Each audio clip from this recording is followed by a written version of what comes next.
classy and pretty. My ass and my titties, they cash out like Diddy. I'm fascinating me, a glance at every me. My attitude shitty, I'm blessed enough to be. Whoa! Bad I'm a savage, yeah. Classy, bougie, ratchet, yeah. Sassy, moody, nasty, yeah. What's up, YouTube? So this is my first official video on my personal channel.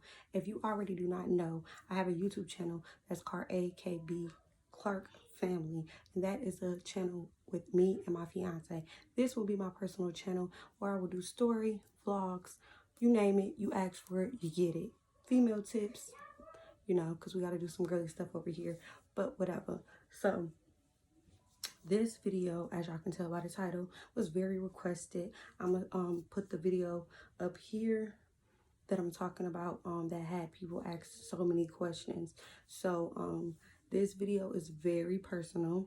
It is very serious.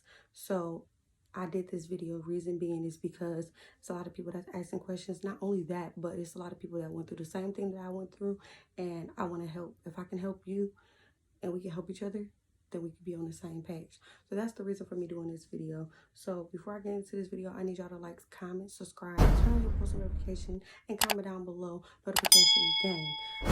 Don't forget to subscribe on this channel and AKB Clark Family. All right, y'all, let's get okay, so I'm gonna start from the beginning. November 4th, I gave birth to a baby girl. Her name was Amaya Brazil Clark. So in the hospital, she didn't have a name because I wanted to do something different. By it being my 4th child, I said, do something different instead of naming my child in the womb. So we actually got the name from our nurse. Her name was Maya. We just added an A. And then Kenise came from Denise, which is my middle name. And then Brazil came from my little cousin. So, of course, Clark is our family name. So, that's where Clark came from.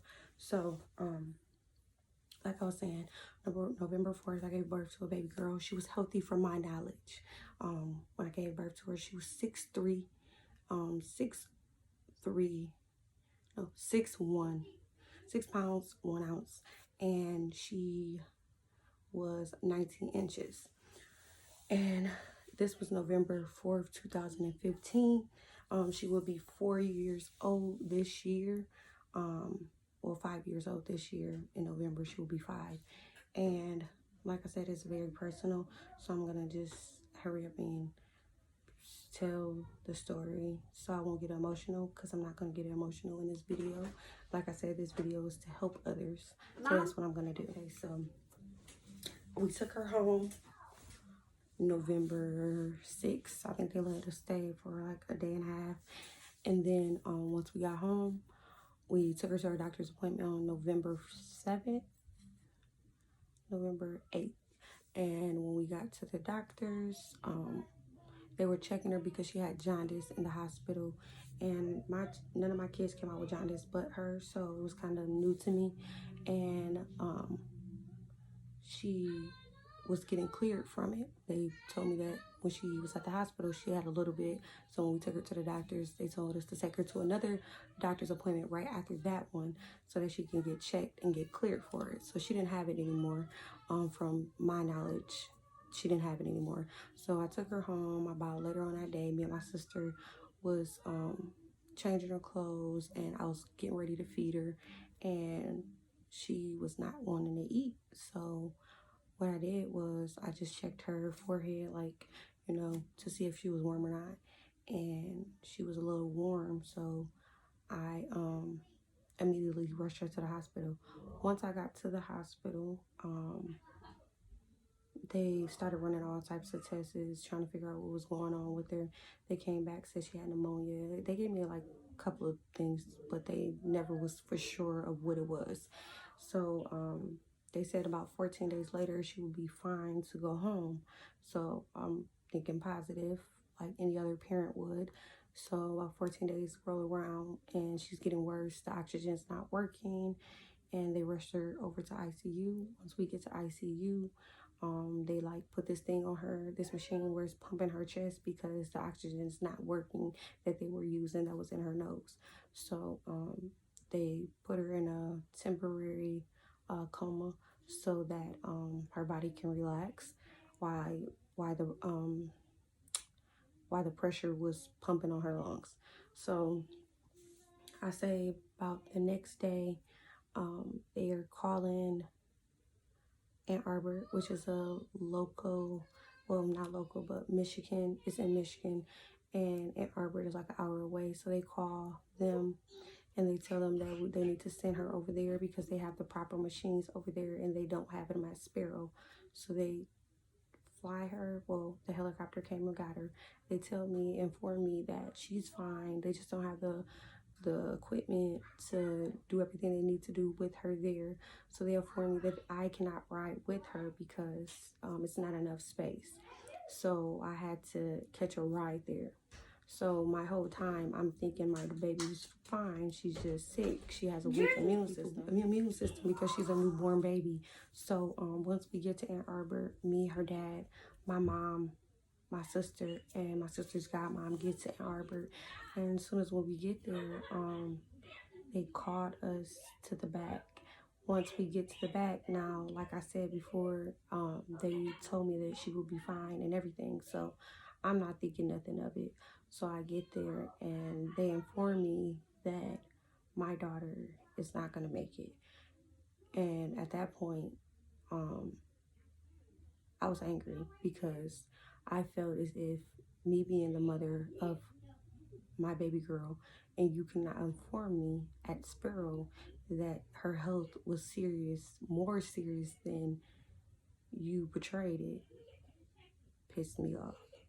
So at this point, I'm like, you could say one thing, and this is what I'm telling the people at Ann Arbor, like, you can tell me one thing, but God has the last say so.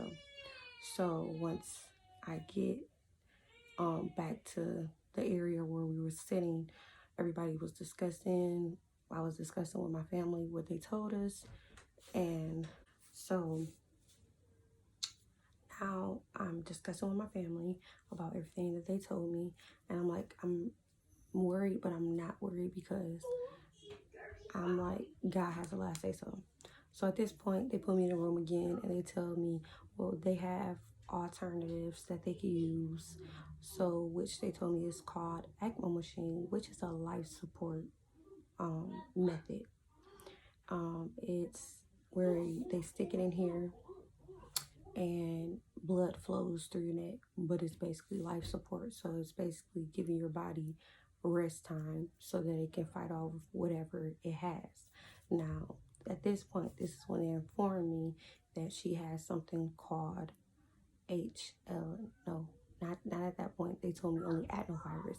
Now, she had consumed so many things while being in the hospital that her body could not fight off. Now, I'm there every single day because I'm not leaving my baby, of course. So I'm there every day and I'm getting information. I'm looking up alternatives. I'm asking them, is there a possible way she can be on the donors list where she could get another lung, or, you know, whatever case may be. I'm trying to do it because I want to rule out everything before there's nothing left. So I tell them it's fine for them to do the method for her to get the endo machine. So they go along with that process, and she's on that machine, and I will post a picture right here of her on the machine.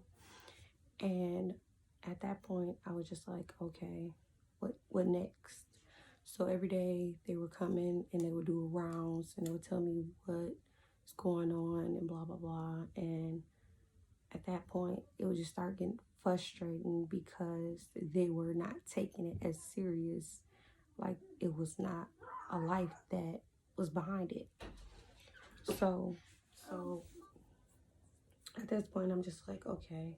So like I said, I was researching everything, and I would come to them and tell them certain things, like what I feel like they should do or whatever the case may be. And I was still breastfeeding because they said it was healthy for her, you know, her to get breast milk, because even though she was on a feeding tube, it was healthy for her to get it. Now, I did not hold my child the whole time she was in the hospital because she was up under life support. So,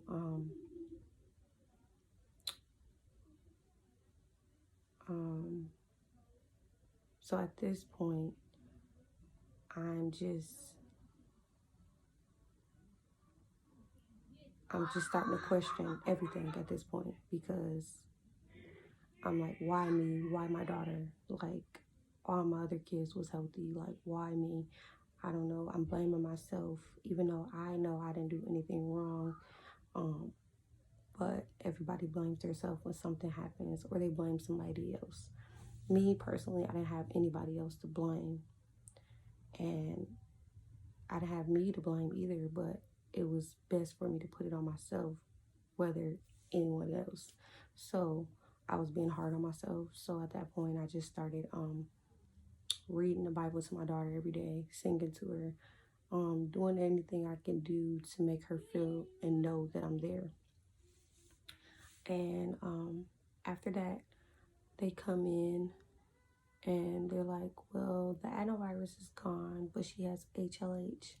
And HLH is like cancer. It basically, the only thing that can cure it is chemo and steroids. And she was too young for the chemo, but she was getting steroids. So it was making her so chunky. She was so chunky. And she had the cutest smile every time they came in. But we used to call her Amaya with attitude, because Lord knows she had attitude. And after that, they came in and they're like, well, there's really everything is going good, and it seems like she's getting better, she's fighting. And I say about 2-3 weeks later, they went in for something to check something, and the next day after that, her lungs had collapsed, which made everything spiral out of control. And that's when it became really, really bad. So they end up coming to me and telling me, like, well, there's really nothing we can do at this point. It's getting worse. She's, from her being sick for so long, she is accumulating other things that her body cannot fight off. We're truly sorry. And at this point, I'm just like, I'm still putting it in God's hands. So one day I had called all my family members and informed them everything they told me. And I went down to the chapel, because I stayed in the chapel when I was there. And I just prayed and I asked them, because I felt like I was being selfish for me wanting to be her, for her to be on this earth and suffering, because I felt as if she was suffering because all the machines she was on, and she was so little. So I asked God, I was like, if you feel that it's time for her to go, just let me know. Like, give me a sign, do something, because I don't want to be selfish and keep her here because of me. I want her to be here because she wants to fight. And I remember walking upstairs, and my mom she had asked me, like, if she doesn't make it, what are you gonna do? And I just remember saying, I have no choice but to keep living because I have other kids. But I really was like, oh man, like, what am I gonna do?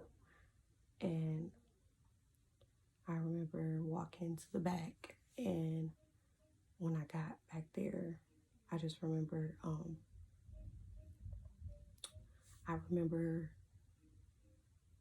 her bleeding.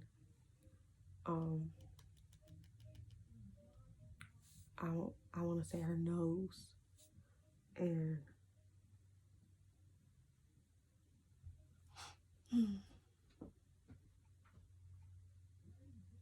okay, bleeding out her nose. And I said to myself, I said, that's the sign.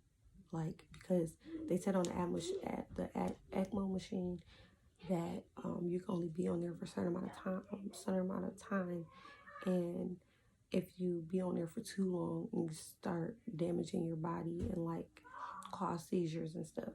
So I was like, when the last meeting that they had with me, they said, well, she can start bleeding out everywhere, like the exorcism.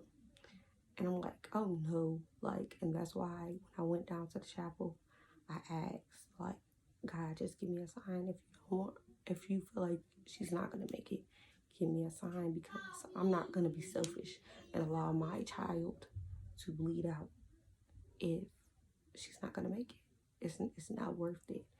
It's not, like, even though I wanted her here and I would love for her to still be here, but I'm not.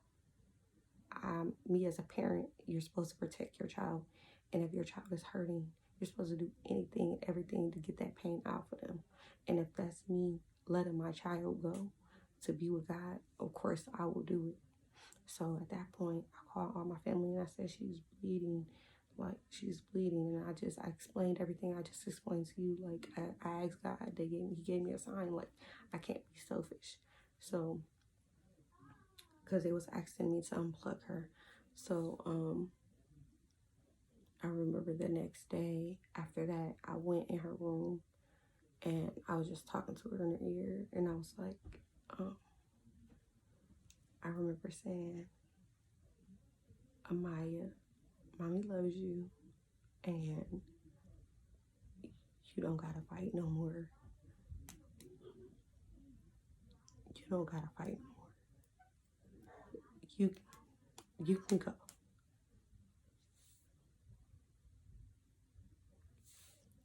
You can go. Like,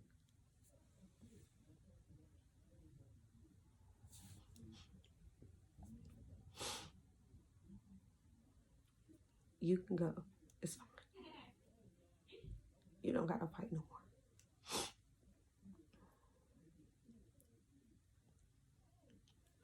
And at that moment,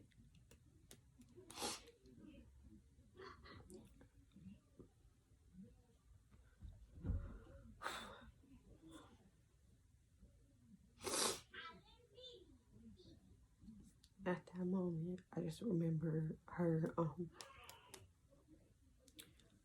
her machine going like flatline, because she was on a machine, to help her breathe, but it went like flatline, and like she started breathing really, really hard. And this video was hard, and I thought it was gonna be.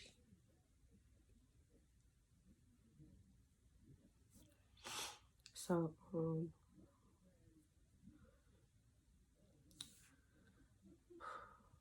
she went flatline, and I just remember like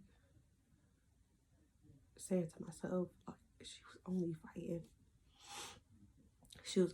for me. Like, she didn't want to leave because she didn't want to leave me. And I was like, damn, I feel selfish. Like, because she probably would have went if I didn't tell her that she would have kept fighting. She would, because she was a strong baby. But alright,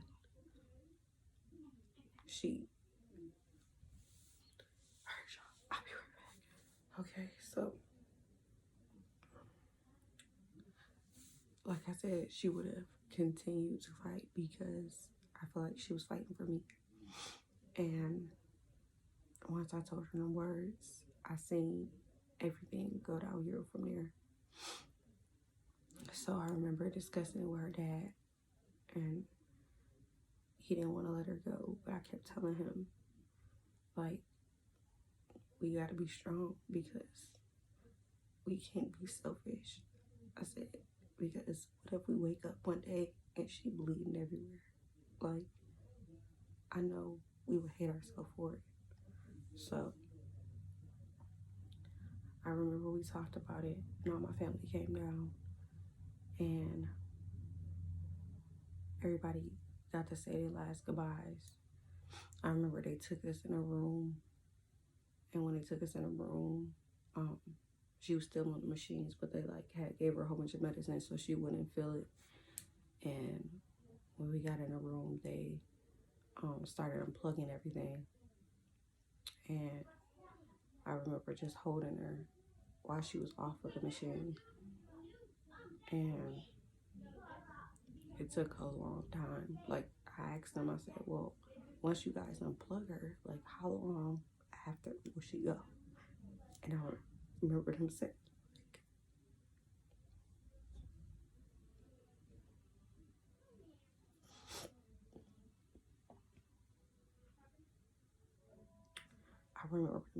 like, she's gonna go quick. Well, she didn't.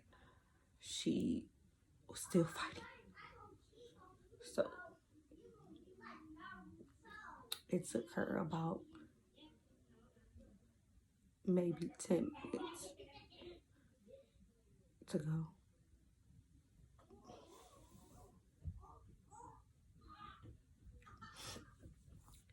I just remember holding.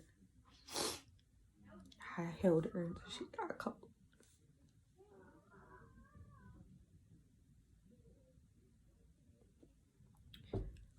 What? So, like I was saying, it took a while, and I held her until she got cold. And then me and her dad and my auntie had sung to her. And then when she finally went, I think I was stuck. I was stuck. I just remember, like, I'm probably whispering on this video. Y'all probably gonna have to turn it up. But I just remember, like, walking out and, like, walking out the whole hospital and just, like, leaving everybody. And I couldn't cry because I was happy for her. Happy that she was out of pain.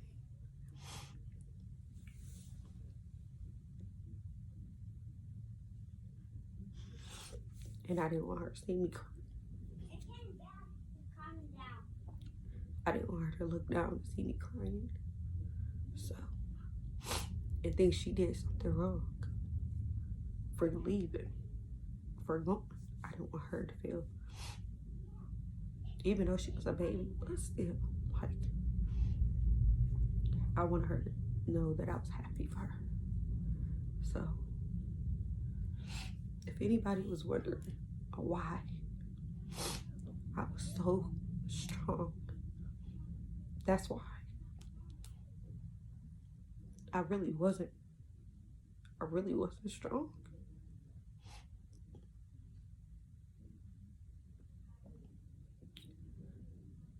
I never was. But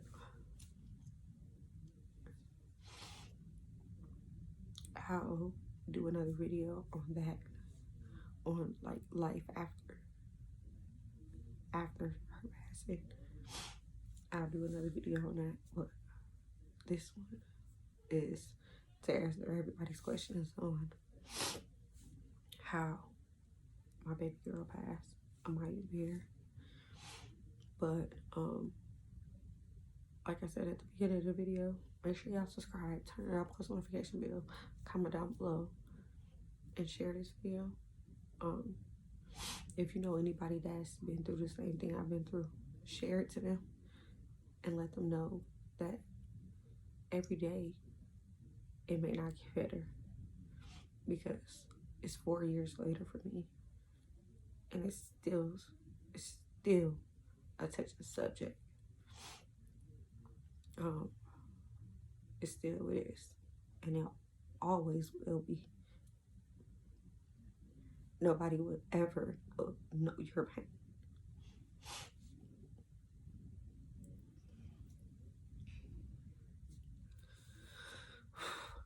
Unless they went through it, they wouldn't. People will say they gonna be there. No, they will at that moment, but not for long. And like I said, every day it's not gonna get better.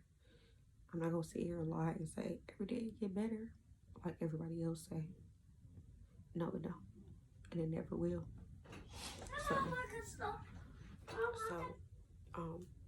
just make sure y'all like, comment, subscribe, turn on your post notification bell, and like I said, share this video to somebody that need it.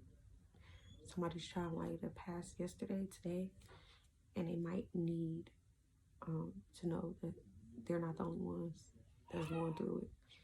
And just stalk me on all my social medias. And I'm gonna wrap this video up because I can't talk no more.